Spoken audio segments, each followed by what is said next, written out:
So now that is what my side is going to look like. The bottom right here, I'm going to cut out, and I'm going to have it say Spuds on it. So I'm going to go ahead and open, and I'm going to choose the Spuds stencil, which I made earlier.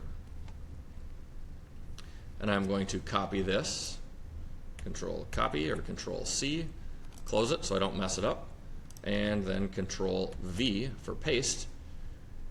And I'm going to move this off to the side, and I'm going to shrink it down a little bit, zoom out, shrink it down without skewing it. So I'm going to hold the Control key down. Bring that up, make sure it fits, which it does. I don't think I want it quite that large. I'm going to make it a little bit smaller. There we go. I'm going to center that as best I can, and I'm just going by eyeball because it doesn't really matter. I mean, it is a fire pit, right? So the last thing is, you'll notice that one of those was, oh, all of them are blue. Never mind, just kidding. So next thing is, I'm going to have to make a cut path for this. So this is going to be a tool path, and this is going to be an external cut also. External. Click OK. All of those are good. My exit and entry. Gotta look for my green. There was my green mark right there. I'm going to move that to the bottom corner. So tool path, edit, exit, and entry. I'm going to just drag this to the bottom corner over here, just because then it's out of the way, right? You're not going to see that because it's going to be right up against the ground. All right. So just like that.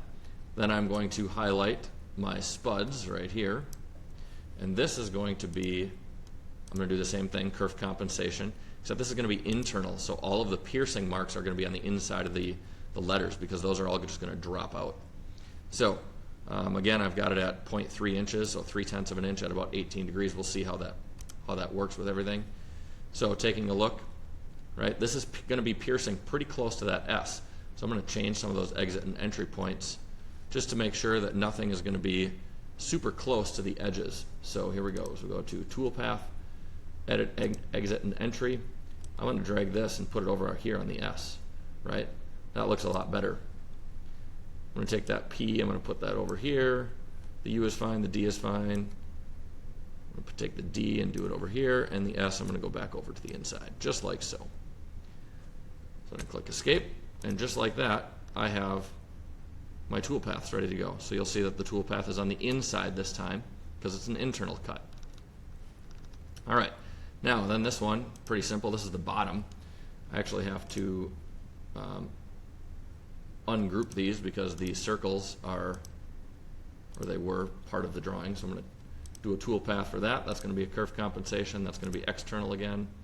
All those numbers are still the same, which is going to be just fine. I'm going to zoom in and probably change my exit and entry. There it is on the corner right there. So edit, exit, and entry, drag that over to a corner, just like so. Then I'm going to choose my 4 round circles. These are drain holes, so you know when it rains, it doesn't. Hey, look at that; they're not centered. I'm going to move those a tiny bit.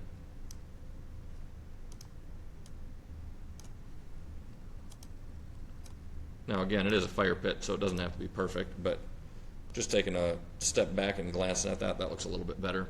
It might not be perfect, but again, like I said, it is a fire pit.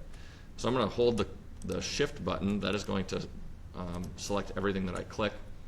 Do the same thing, toolpath, kerf compensation, internal this time, and then we're going to have to make these quite a bit smaller. And we'll see how this goes. I might have to increase this to about 25 degrees or 30 degrees. Change that to 30 degrees also. Actually, I can get rid of this. We don't actually need an exit type. We'll see how this looks. So when you look at that, when I zoom in, you'll see that it's going to pierce over there. So I'm actually going to change that again. Edit toolpath. I'm going to increase that angle to 45 degrees. Boom, just like that. And so now that's going to work out a lot better for us. It's just going to pierce right here, go around real quick, and then it's just going to end right there, and this little dot will fall out. So now we've got everything all situated on our screen here. Zoom in, but now I need to make multiple parts. So I'm going to group this together. So transform and group.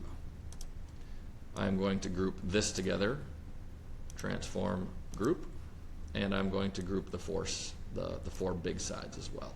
Transform, group. All right, now if I grab this right here, it'll move the whole thing, not just the M. So I only need one of those squares right there, so we'll leave that one square up here in the corner, leaving a couple inches on the side for structural integrity. I'm going to take the Spuds, and I'm going to copy it, and then I'm going to paste it. So I've got 2, paste it, so I've got 3, and paste it, so I've got 4 parts, and then we're going to do the same with this one. Copy, paste, paste, paste. So here are my 4 sides and my 4 bottom pieces. Now I need to get them to fit on this one sheet. So I'm going to take my side right here, place that down there, take this one, I'm going to rotate this one, so right click and rotate in the center, 180 degrees, apply, close, just like that. Look at that, so now I save space, right? Kind of a big deal. So I'm going to do the same thing with this one, bring this over. Actually, that one will probably go over here. This one I'll rotate from the center, 180 degrees, apply, close, and just like this. Leave a couple inches between the parts. I'll zoom in a little bit so we can see this a little bit better. Do the same thing with this one, bring this down and bring this over a smidge. Again, like I said, leaving a couple inches between the parts, that just leaves room for when the metal expands as it's being heated up. I'm going to take this guy right down here, and we can use this cool thing called a nesting tool. That's right up here, and it'll automatically nest this part. Check this out. It'll automatically fit it in there for me. So just like that, I just nested that part. Then I can nest this part by clicking and dragging, just like so. I can nest this part. See, it automatically flipped it for me, just like so. And then we'll see if I can get this one in as well. Ooh, that's going to be close.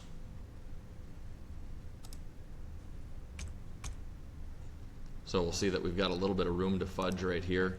I'm going to go down a little bit with this one. I'm going to go up a little bit with this one. Slide it over. There, then we can maintain our space between all of our parts. And then we've got that square up there that just takes up space, right? So I'm going to slide that, let's see, I'm going to slide that a little bit closer. It doesn't really matter. I'm going to slide that right there. Bring it down a smidge, get it a little bit closer. Then I'll have this whole top part right here that I can cut out later with something else. So, just like that, we have our fire pit, all of our different parts for our fire pit. So the next thing that I would do is I would go to machining. Well, first of all, I'll save it. And I will save it as Morehead Spuds Fundraiser Fire Pit.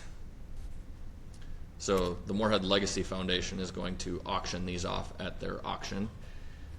So I would go to machining and I would go to order. And if you take, oops, not order, sorry, my bad on that one. You can go to machining and go to output, sorry. And my priority is going to be my object. So my object order is going to be inside out. Okay, and then I'm going to do small parts first and maintain grouping. So I would go to file, and then I would make Morehead Spuds Fundraiser Fire Pit, get rid of the ROU, click save. And then what I would do is I would open up my ShopSaber CNC plasma cutting software, and I would have to go through and I have to set this machine up, which I don't have set up yet, but that's what I would do next. So with that, that is how you would make a Morehead Spuds Fire Pit from start to finish. You can see all the different tool paths and all this other stuff in here, and that's where it is.